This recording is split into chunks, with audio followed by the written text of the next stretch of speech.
What's up guys, welcome back to Let's Play Deus Ex 3. Last time we died, but through a series of augmentational surgeries we've been brought back from the dead as more than human. So after 6 months we're ready to come back to work at Sarif Industries. And we are definitely a changed man. With some totally badass sunglasses.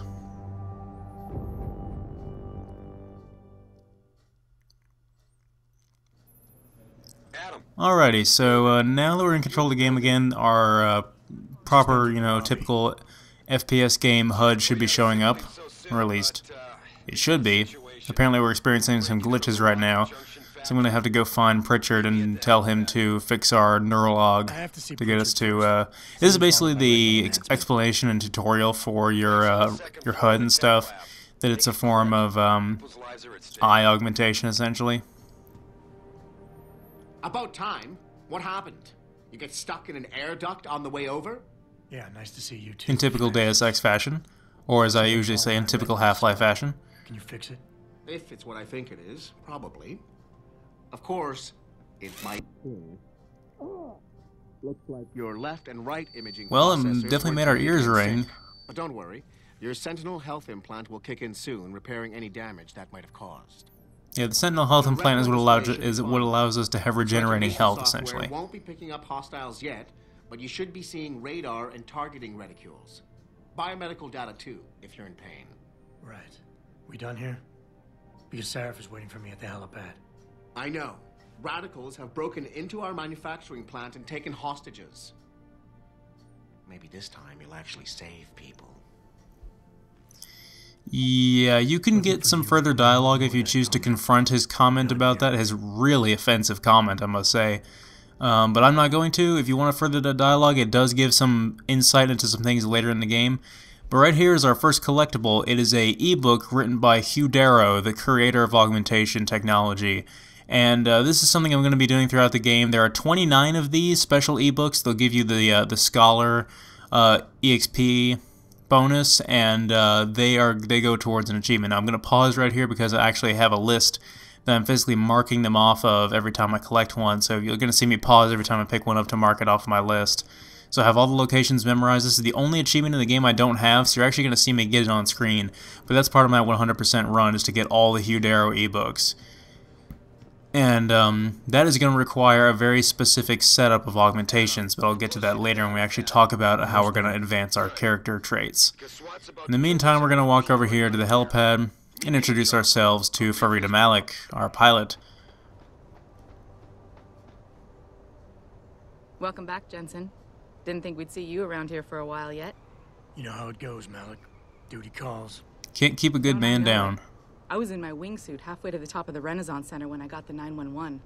But you, 6 months is a hell of a short time to come back from the dead. You sure you're ready for this? Only one way to find out. Yeah, a lot of these conversations will have dialogue options to get one result or another from the other character. And the thing about this game, unlike, say, in Mass Effect or other RPGs like that have a sort of a moral compass, that's not the case with this game. When you choose a dialogue option, it's mainly just however you want to speak at that time. It doesn't have to do with being good or evil.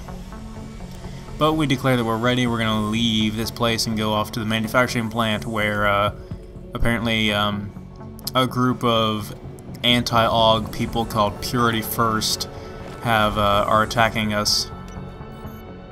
Supposedly trying to get to the Typhoon, even though, well, then again, they probably don't know the Typhoon is there.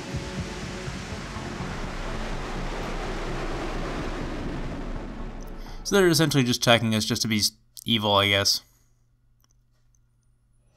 I told Farida to put us down on a roof. I don't want the crowd seeing you go in. Fine. As long as she pulls you out the minute I'm... Now, this conversation is going to be the start of the first level, essentially. Now, the first real level. That's not the tutorial level we just did in the previous video. But we're going to be given a choice here. And this choice basically determines how we're going to be going throughout this level. But I like to think of this choice as how we're going to be, our playstyle for essentially the entire game. And Sarif here is going to give us the option to choose between lethal and non-lethal, and close range and long range. If you choose lethal, the long range option is the combat rifle, and the short range option is the revolver magnum. If you choose non-lethal, your long range option is the tranquilizer rifle, and the short range version is the stun gun or the taser, so to speak. And let's see, I am gonna go with non-lethal for this because that's my favorite choice, but you can choose either or. It just depends on what weapon you want to have at the start of the game and have through this mission. You'll be given ammo for all 4 of these weapons as you go about, depending on the different paths throughout the level. You will acquire more ammo for the non-lethal weapons on more stealthy routes, or the more direct routes will have more ballistic ammo for the revolver and the combat rifle. So I'm going to go ahead and choose non-lethal, and go ahead and get the distance weapon and get the tranq rifle, and which is one of my favorite weapons early on in the game. In fact, all 4 of these weapons are good, and you can acquire all 4 of them as you go throughout the game. So this choice does not have to determine your playstyle throughout the entire game, but I'd like to start on my path at this moment and continue all throughout the game. So essentially there's 3 ways of playing this game. There is there's the non-lethal stealth version, there is the full-out, balls to the wall combat version, and then there is a mixture of the 2, which is what I'm actually going to be doing. Ooh, I got a little message there saying about the Tactical Enhancement Pack, which is a DLC that I got during my last run through the game when I beat it on hard. It gives us 2 new weapons, a silent sniper rifle and a double-barrel shotgun. And it will activate spawn points throughout the game that will cause those weapons to appear in various locations. So I recommend getting those after you've played the game at least once, so you have something else to look for in the same place that you think there's nothing there already. And when I bought it last time, I bought it right in the middle of my run through the game, so I had no idea that I'd be getting these 2 weapons right here. So I might actually drop them at some point because it might be a little bit unfair to have them right now, especially for you guys following along who would have had no idea and no way of getting these weapons so early on. So me relying on them would probably be very unfair at this point. But I will try to show them off later on. I might actually make them part of my permanent inventory, but I would like to show off every weapon in the game at least once. And so for now, I don't plan on using these right now, especially because this early level is probably going to be challenging if you're getting used to combat and you are lacking of equipment right now. So we have all of our menu here shows what our objectives are, what our map is, what our augmentations are, what our inventory is, and all of our data that we've collected and thus far, and all the stuff like that. I just picked up an item which is painkillers, which is a item we can use that will give us 50 more max HP, or recover our HP by 50 essentially, even if we're full. And so I'm going to start heading down these ladders here to get to the bottom where the radicals are. I'm going the wrong way. But yeah, the way I'm going to be going throughout this game is I will be alternating between stealth and combat, and just so I can, because I didn't really want to choose one or the other, because I know that half of you would be torn between what you want to see. So I figured I would alternate depending on the level, whether I wanted to do more combat or more stealth. And there's multiple different paths throughout each level that show off the 2 styles, so I want to take advantage of at least showing where those are. Right here, we came across our first enemy, and I used a non-lethal takedown on him, which knocked him unconscious. And you can see the little ZZZ over his icon right there. And I looted his body, and I'm going to drag his body over here so it's hidden in the shadows. And this is your basic stealth tactics. I also picked up his weapon, which is a simple 10mm pistol. So now we have another lethal weapon on our hands. And like I said, I think I'm going to go ahead and drop these. Because, I mean, look at this. My inventory is already almost full because of the stupid silent sniper rifle. Double barrel shotgun actually does not take up that much inventory space, especially compared to it takes up like half the inventory space of the normal shotgun, which is actually really cool because it's twice as powerful. But it doesn't have it has a much bigger spread on it as well. There's some stun gun darts here if you decide to get the stun gun, and there might be some tranq rifle rounds around here somewhere, I'm not sure. The problem is I'm standing up when I'm walking right here, so my footsteps may alert the guards on the other side of the wall here, and sure enough I alerted one just now. He's on his way over. You can see him on the radar. So I'm going to try to see if I can get him close enough to use another non-lethal takedown on him. There's an achievement in this game that is also going to be very important to your playstyle throughout the game, and it's called Pacifist. And looking at it, it may look like one of the most daunting achievements you've ever seen on an Xbox 360 game. That is the version we're playing on, by the way. As usual, I don't record PC games. As great as the PC version of this game is, don't get me wrong. But anyway, the achievement is for going through the entire game without killing anyone, except for bosses, needless to say, because there's no other way around it. So then that is actually not nearly as hard as it might sound. But that is very important when considering your playstyle, because if you go, a lot of times when I'm going to be referring to the stealth run, I'm going to be referring to it as the pacifist run, just because of my particular loadout, my particular choice of augmentations are going to pertain to that run.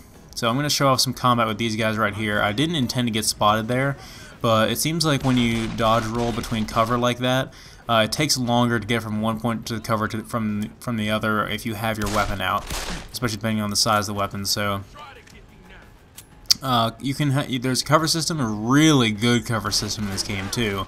Probably one of the best cover systems in any modern game, and we can take out guys with quick headshots like that. Both us and the enemies we're fighting don't take many shots to kill early on, but not in the sort of Call of Duty sense to where you can just mow down guys in a ridiculous manner, because ammo is very scarce in this game, so the amount of ammo you have is equivalent to how many kills you can get.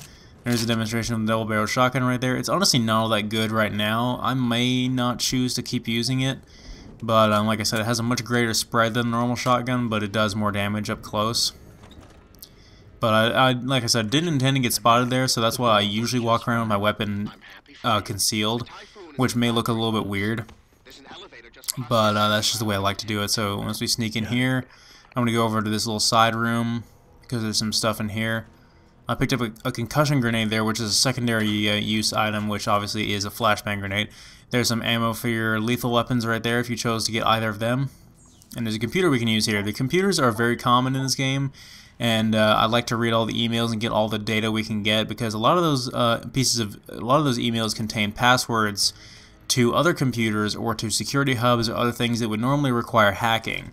Now, hacking is another thing we'll explain later. If we crawl up here, we get some tranq rifle darts, which are very important to me because I have the tranq rifle, and stocking up on ammo for that thing is going to be very important. I'm going to save up here because this one room could potentially screw me over, because really, I really don't have enough tranq rifle darts to spare to take out every enemy in this room. But I would like to at least use one guy getting knocked out as a distraction. And that's kind of what this thing is for.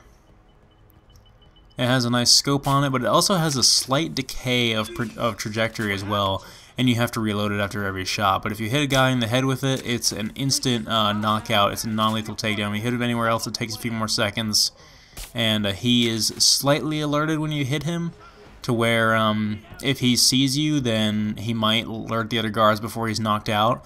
The other nice thing is that enemies will react to the guy getting knocked out, and they'll go over to him and wake him up. So I get to sneak past these guys because the other guys are coming over to wake them up. So that's a downside to it, is that the enemies can be woken up again, therefore wasting your shot. But again, it's mainly just an excuse to get past them. Now, the thing with a lethal takedown, like if I were to use the silent sniper rifle there to make a silent takedown on those guys, then it would... Now right here you could probably use a tranq dart on this guy, but I wanted to use the pistol and just melee this guy. That's how I like to deal with these two guys. But the thing about, if they find a dead body, they'll immediately go and set off an alarm, which we don't want to happen, because there's an achievement for that too, although I won't be so strict about following that, although I will mention it a few times throughout this LP. And the different areas we go through. More computers over here and passwords. stuff like that. I don't think we get anything really important right here. All the people from Sarif.